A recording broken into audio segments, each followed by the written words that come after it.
Hey guys, welcome. आज मैं आपके साथ डिस्कस करने वाली हूँ थिनर के 5 यूजेस। तो प्लीज इस वीडियो को स्किप किए बगैर पूरा का पूरा देखिएगा, क्योंकि जो थिनर है उसको यूज करने के जितने फायदे हैं उसके साथ ही उसको ध्यान से यूज करने का भी बहुत ही जरूरी है कि किन किन पॉइंट पर आपको ध्यान रखना है जब आप थिनर को यूज करो। तो क्योंकि आपकी डेली लाइफ में थिनर बहुत ही काम आने वाला है, जो मैं आपको आज टिप्स और ट्रिक्स दिखाने वाली हूँ वो कहीं ना कहीं लाइफ में बहुत ही काम आएगी। तो इस वीडियो को जरूर से देखिएगा और ये टिप्स और ट्रिक्स आपके काम आए तो ये वीडियो आगे जरूर से फॉरवर्ड करिएगा अपने फ्रेंड्स और फैमिली के साथ। प्लास्टिक चेयर या सनमाइका पे बच्चे परमानेंट मार्कर से कुछ लिख ले तो वो भी थिनर से इजीली क्लीन हो जाएगा। एक और अमेजिंग ट्रिक है, वो भी नील पेंट के साथ। 11th-12th स्टूडेंट्स को केमिस्ट्री लैब में अननोन सैंपल दिया जाए, उसकी स्मेल प्लीजेंट हो और वो नील पेंट रिमूव कर रहा है, इट मींस कि 95% चांस है कि वो एसीटोन हो सकता है। सबसे पहले मैं टाइल्स को क्लीन कर रही हूँ। ये होली के कलर हैं, पक्के कलर वही लग गए और ये मैंने थिनर लिया है क्लीन करने के लिए, जो किसी भी पेंट मटेरियल की शॉप होगी वहां पे मिल जाएगा।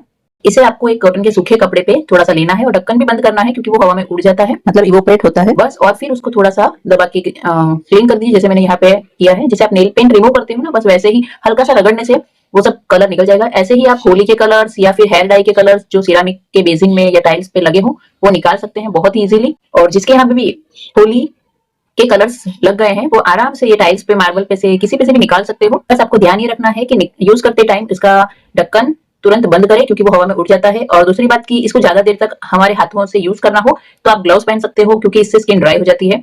तो आप इसको अगर 2 से 5 मिनट तक यूज कर रहे हो तो ठीक है, अदरवाइज ज्यादा देर तक स्किन को एक्सपोज करोगे उस थिनर के साथ तो ड्राइनेस आती है। अब मैं आपको यहाँ पे दूसरा यूज दिखा रही हूँ जहां मैं नेल पेंट रिमूव करने के लिए इसका यूज कर रही हूँ। आप थिनर से नेल पेंट भी रिमूव कर सकते हो जैसे आप नॉर्मल रिमूवर से करते हो, नेल पॉलिश रिमूवर से, वैसे ही सेम। और इसके बाद ड्राइनेस लगे तो आप सिंपली ग्लिसरीन लेके उसके थोड़े ड्रॉप्स लेके अप्लाई कर दीजिए हाथों पे। और ये बहुत इन्फ्लेमेबल होता है, मतलब आपको इसको जहाँ पे आग हो वहां नहीं रखना है, गैस या किचन प्लेटफॉर्म पर या ऐसी जगह पे, क्योंकि ये तुरंत आग पकड़ लेता है। आपको मेरा वीडियो कैसा लगा कमेंट करके जरूर बताना।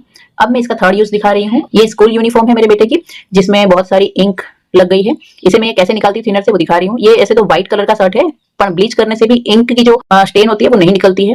तो मैं थिनर से पहले इसको रिमूव करूंगी, फिर आपको यूज करना हो तो ब्लीच यूज कर सकते हो। अब एक बाउल में मैं 2 से 3 टेबल स्पून जितना थिनर लूंगी और फिर जितने पोर्शन में वो स्टेन लगी है उसी को उसमें डिप करूंगी। और ध्यान रखें कि इसमें कपड़ा पूरा ड्राई होना चाहिए, अगर गीला हो तो पहले उसको सुखा दे, ड्राई करने के बाद ही थिनर के साथ यूज करें कपड़े को।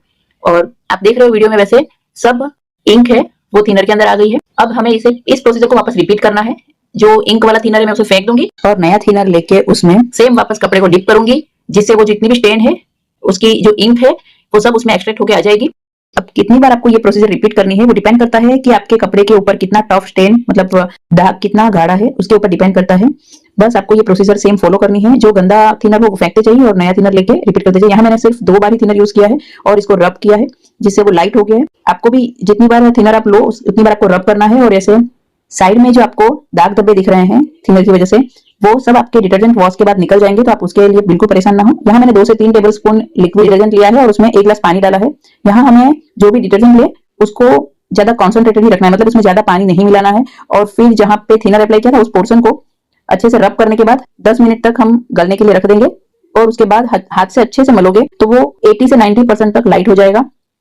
और फिर उसे हमें ब्रश रगड़ के अच्छे से धो के सुखा देना है। इसे हमें सन ड्राई करना है, मतलब कि आप जैसे ही धूप में उसे सुखाओगे तो धूप की वजह से और कलर लाइट होता जाएगा। फिर से चेक कर ले, अगर आपको स्टेन के हल्के से दागे दिख रहे हो तो प्रोसीजर सेम वापस रिपीट करें, इससे उसके दागे पूरी तरह से निकल जाएंगे। यहाँ पे जो इंक में बेंजोइल अल्कोहल होता है वो थिनर के अंदर सॉल्युबल होता है, इसलिए वो इजीली रिमूव हो गया। आप इसी तरह से थिनर के साथ किसी भी तरह का ऑयल बेस्ड स्टेन होता है वो रिमूव कर सकते हो, जैसे क्रेयॉन्स हो गए या फिर कोई ग्रीस के स्पॉट हो गए कपड़ों पे से निकाल सकते हो। इवन कलर कपड़ों के ऊपर भी आप थिनर अप्लाई कर सकते हो, थिनर इवोपरेट हो जाता है। अब मैं आपको इस थिनर से स्विच बोर्ड क्लीन करना दिखाऊंगी। या स्विच बोर्ड पे जो गंदगी है वो थिनर से इजीली क्लीन हो जाएगी। लेकिन आपको यहाँ पे ध्यान ये रखना है कि जो नंबर दिख रहे हैं फैन के यहाँ रेगुलेटर के 1 2 3 4 वो भी इरेज हो जाएंगे, इसलिए आपको इसको ध्यान से यूज करना है, नंबर पे नहीं टच होने देना है। और ज्यादा देर तक रब भी नहीं करना है क्योंकि जो इसके ऊपर कोटिंग होती है स्विच बोर्ड के ऊपर वो भी धीरे धीरे निकलने लग जाएगी। तो आपको जस्ट टैप करो, वैसे ही लाइटली उसको क्लीन करना है। बस आपको यहाँ ध्यान ये रखना है कि ज्यादा क्वांटिटी में थिनर नहीं लेना है, ज्यादा देर तक आपको और प्रेस करके क्लीनिंग नहीं करनी है, लाइटली जस्ट टैप करके ही क्लीन करना है।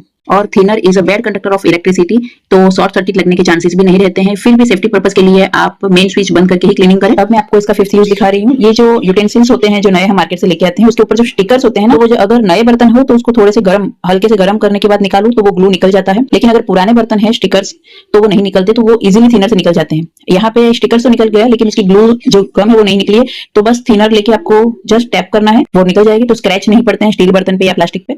आपको ये टिप्स यूजफुल लगी हो तो मेरी वीडियो अपने फ्रेंड्स और फैमिली के साथ जरूर से शेयर कीजिएगा। Thanks for